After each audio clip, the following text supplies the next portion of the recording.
How you start your day often dictates how you live it. Do you reach for your phone first, letting the outside world dictate your morning, or do you take a moment to connect with yourself? This isn't just a simple question, it's a reflection of your entire way of living. The Stoics, ancient philosophers like Seneca, Epictetus, and Marcus Aurelius understood the profound impact of a morning routine. They believed the dawn was the blueprint for the entire day. If you begin in a rush, swept up by external noise, you're sketching a flawed draft of yourself. Be it if you start with inner strength and calm, you're choosing a path of purpose and clarity. As Marcus Aurelius famously wrote, at dawn, when you have trouble getting out of bed, tell yourself, I have to go to work as a human being, not as a CEO, not to scroll through your feed, but to be someone strong, clear-minded, and purposeful.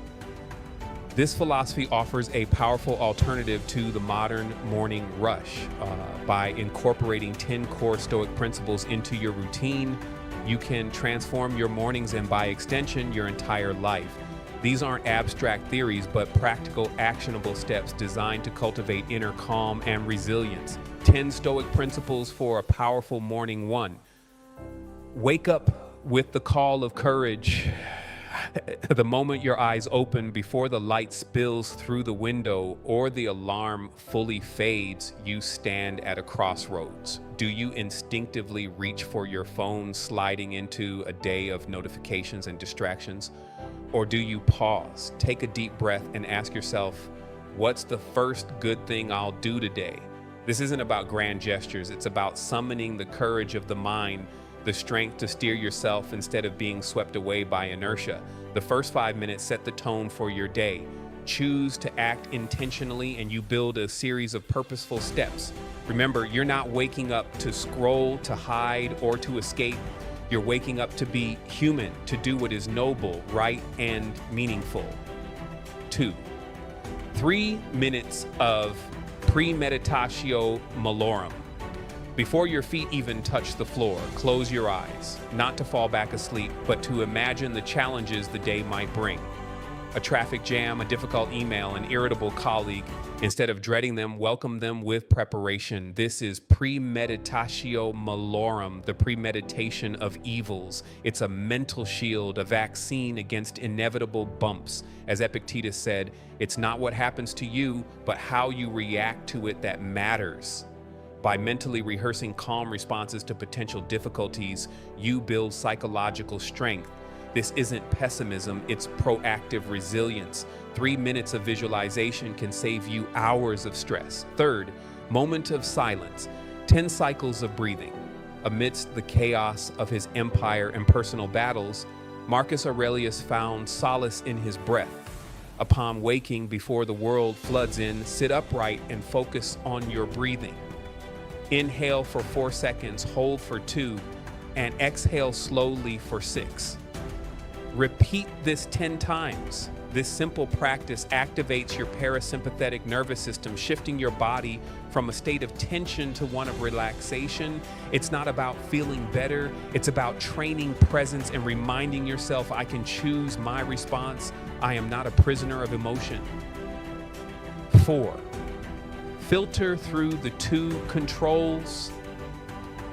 Your mind might already be racing with meetings, unanswered emails, and vague anxieties. Restore clarity by filtering everything through Epictetus's 2 circles of control. What you control and what you don't control. Grab a pen and paper. On the left, list what you control, your effort, your attitude, your choices. On the right, list what you don't control, other people's reactions, market movements, the weather. Focus your energy solely on what's within your power. Happiness and freedom begin with a clear understanding of one principle. Some things are within our control, and some things are not. This practice helps you stop chasing outcomes and start focusing on the right action, bringing a profound sense of calm. 5. Write a morning Stoic journal in 5 lines before touching your phone. Pick up a small notebook and jot down 5 lines of inner reflection. Keep it brief but impactful. What am I grateful for today? Cultivate stillness and appreciation.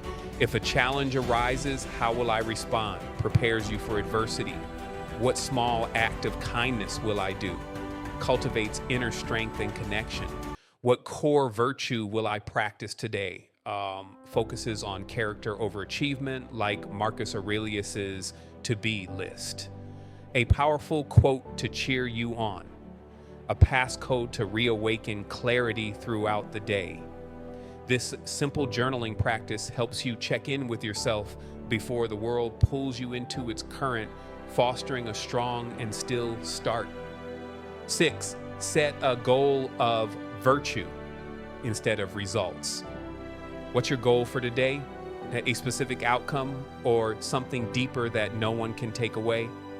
Stoics like Marcus Aurelius and Seneca, though successful, didn't measure success by outcomes but by the character they displayed. Instead of aiming to close 5 clients, aim to be honest, patient, and respectful in every call.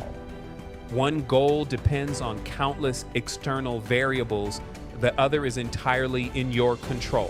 When virtue is your aim, you become unshakable, proud of your effort even in defeat.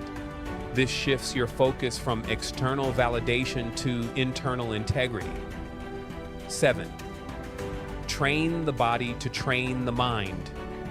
Young Cato walked barefoot across Rome, not for eccentricity, but to train his resilience.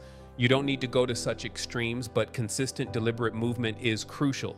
Just 20 burpees, a 1-minute plank, or a brisk 10-minute walk can send a powerful signal to yourself. I don't choose the easy path. I choose the path that makes me stronger. Physical exertion releases endorphins and boosts BDNF, clearing your mind and making challenges seem more manageable. When the body is pushed, the mind is forced into the present, cultivating stillness amidst physical strain. 8, touch nature and light. Before diving into the relentless knock of messages and meetings, step outside or open a window. Let your feet touch the cool ground, feel the breeze, and breathe in the unfiltered morning air. Even 2 minutes of presence allows your body to absorb natural light, recalibrating your internal clock and boosting your mood.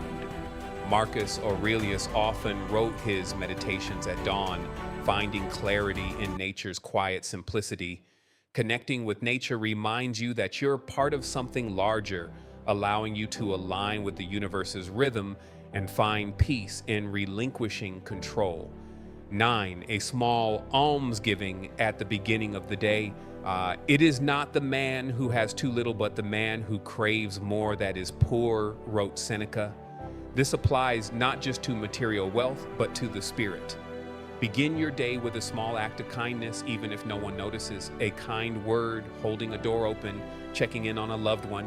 These quiet acts activate your social nervous system, making you feel more connected and grounded. This isn't about seeking recognition.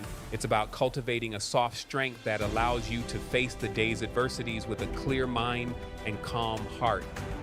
10, remind yourself, memento mori.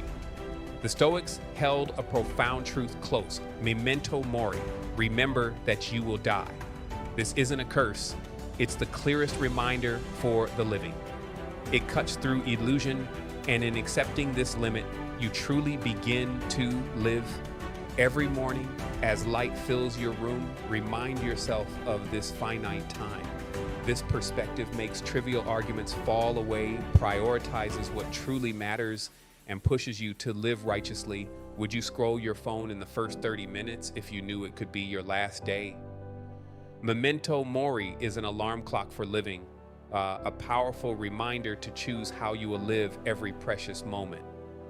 These 10 principles are not lofty theories, but practical, actionable steps to cultivate strength and preserve calm in the midst of chaos. Every morning is a chance to begin again, a training ground for the mind, a warm-up for your character.